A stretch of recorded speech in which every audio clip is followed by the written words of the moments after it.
여러분 반갑습니다. 이번 영상은 한국의 저출산 해결이 불가능한 이유 영상에 댓글 리뷰를 해보겠습니다. 그때 한 네티즌이 주장했었던 건 뭐냐고 하면 간략하게 요약하면 한국인에게 있어서 정신적인 문제가 있는데 지금 저출산 문제에 있어서 정신적인 문제를 해결해야지 물질적인 부분이 부족해서 여기에 계속적으로 지원을 한다고 한들 문제가 해결 안 된다. 한국인 고유의 좀 다른 나라보다 심한 눈치를 주고받는 문화, 끝도 없는 비교 경쟁 문화, 이로 인해서 스스로를 고통에 몰아넣는 사람들이 너무 많기 때문에 이거를 해결하지 않는 이상은 해결이 불가능하다. 그런 주장이 있었어요. 그리고 이분이 이런 주장을 하시면서 한국인들이 외국에 나가서도 뭐 미국에 가서든 호주에 가서든 외국에 나가더라도 다른 인종과 다른 국가 출신에 비해서도 저출산 현상이 심한 거다. 이런 주장을 또 같이 하셨어요. 그래서 상당히 좀 일리 있는 그런 내용이었다라는 생각이 들고, 그리고 제가 블라를 보다가 최근 글에 좀 몰랐던 내용을 제가 봤어요. 저출산 너무 무섭다. 해병대 지원율이 0.1대 1이었다고 합니다. 제가 뒤에 기사는 보여드릴게요. 그리고 또 최근에 수능 212132 서울대 과학교육과 고대 통계학과를 합격했대요. 그러면서 나 때는 상상도 못했던 일이 천천히 일어나는 중이고, 참고로 얘네 반토막이 현재 출산율이다. 그러면서 저출산 너무 무섭다. 이런 제목이었습니다. 그래서 해병대 관련된 거를 제가 보니까 11월 7일 기사가 있더라고요. 기사 제목이 올 것이 왔다. 해병대 부사관 입소자가 14명밖에 되지 않았답니다. 해병대는 매년 5기수를 뽑는데요. 부사관을. 그리고 이제 입소하는 사람들 요 표가 나오는데 이제 일반, 현역병, 그러니까 현역 사병으로 있다가 이제 부사관으로 가는 케이스, 이 두 케이스인데 지금 이번에 14명 들어온 거는 일반입니다. 일반. 여기가 14명밖에 안 들어왔다는 거예요. 그래서 394기부터 보면 일반 기준으로 했을 때 112, 101, 117, 32, 73, 60, 129, 69, 35, 35에서 바로 14까지 떨어지는 거예요. 그래서 지금 왼쪽에 보이는 사진이 그겁니다. 앞에는 교관들이고 뒤에 14명. 와, 심각하네요. 심각해. 아니 지금 아직까지도 사실 저출산이 물론 지금 20살 전후가 지금 물론 아이가 많이 줄기는 했습니다만은 그래도 20년 뒤는 지금 딱 반토막이거든요. 이분 말씀대로. 그러면 그때 되면 어떻게 될지 사실 상상이 안 됩니다. 그래서 이제 이자들도 군대를 가야 될 때가 되지 않았나 그런 생각이 듭니다. 사람이 없어요. 사람이. 댓글 보겠습니다. 지금이라도 늦지 않았습니다. 외국어를 배웁시다. 저는 한국의 출산율이 늘어나도 이대로는 늘어나 봤자라고 생각합니다. 이미 골든타임이 지났다는 거죠. 하긴 우리나라가 저출산 심해진 지가 20년이 넘었어요. 지금 20년 넘었고 이제는 진짜 1.0도 깨고 말도 안 되는 식으로 내려가니까 늦었다라고 보시는 것도 저는 맞다고 봐요. 지금 많이 늦었어요. 그리고 이게 지금 회복할 기미가 아직은 안 보이죠. 안 보이고, 그리고 이분은 결혼을 안 하거나 국제 결혼을 하거나 둘 중 하나라고 봅니다 라고 의견을 주셨습니다. 좋은 의견 감사하고요. 그리고 제가 블라인드를 좀 보다 보면 여기는 좀 괜찮은 직장인 분들이 많잖아요.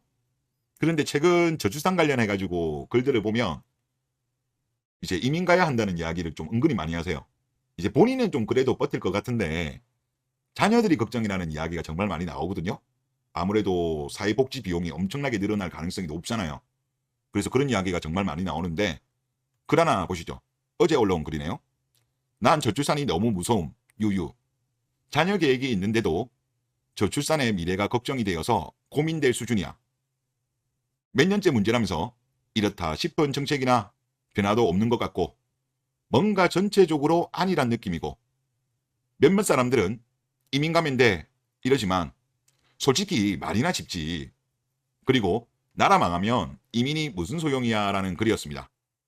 그리고 여기에 댓글을 봐도 이제 한국 남부발전 한전자회사죠. 나도 공감되네. 사람들 말은 쉽게 하는데 명확한 해결책 대안이 없는 것 같아. 결국에 고통은 직면할 수밖에 없을 것 같은데 지금 태어난 애들이 그걸 다 맞을 것 같아서 걱정이긴 해. 그리고 NC소프트는 전체적으로 아니란 느낌 맞지. 위기라면서 뭐 제대로 변화하는 느낌도 없고, 그리고 현대자동차 이제 재앙을 피할 수는 없고 개인적으로 어떻게 극복할 건지 생각해야지. 이민이 가장 깔끔한 방법이긴 하지만 어렵다. 우리 세대의 경제가 무너져도 나라가 망하지는 않을 듯한데 망하는 건 우리 자식 세대라는 의견입니다. 이것도 저출산에 영향을 줄 것 같아요. 제가 봐도.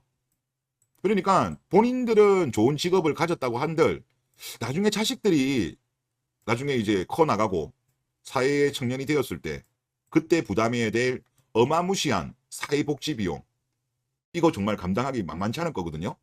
이제 이런 두려움도 아이를 낳으려고 하면서도 걱정이 되는 거죠. 부담이 되는 거죠. 이런 것도 적지 않게 영향을 미치는 것 같습니다. 그리고 어차피 우리나라 한국 여자들은 결혼 안 하겠다, 아이 안 낳겠다 그러잖아요. 그리고 지금 다들 나이가 너무 많아.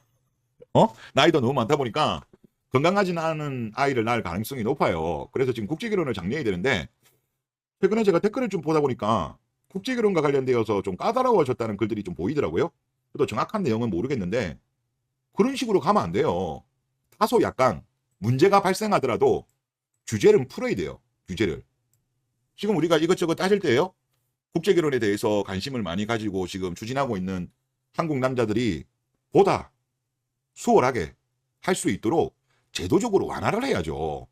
하여튼 저는 이런 식으로 가면 안 됩니다. 아마 여가부 쪽에서 댓글 그런 거 아닌가 싶은데 그렇게 하는 건 아닌 것 같아요. 다음 댓글 보겠습니다. 미국에서 30년 거주한 한인입니다. 비교질은 미국 한인 사이에서도 잘 나와요. 교회에서는 누구누구 아들은 좋은 대학 나오고 좋은 직장에 취직되었다 라는 소리가 많아요. 제 어머니는 너 돈 많이 못 버는데 어떻게 결혼하고 저 자식 먹이고 살 수 있냐는 등 이런 이야기를 하시나 봅니다. 다음 댓글 보겠습니다. 어떤 집 누구 아들은 공부 열심히 해서 좋은 직업을 얻었고 자기 부모한테 뭐 해줬다더라 라는 말에서 모든 설명이 끝날 것 같습니다. 다들 들어보셨죠? 라고 글을 적어주셨습니다. 비교질 문화죠. 최근에 정승재 수능하시는 강사님인 것 같더라고요. 그분 같은 경우도 인스타가 이 비교질 때문에 저출산의 원인이다 그런 주장을 하시더라고요.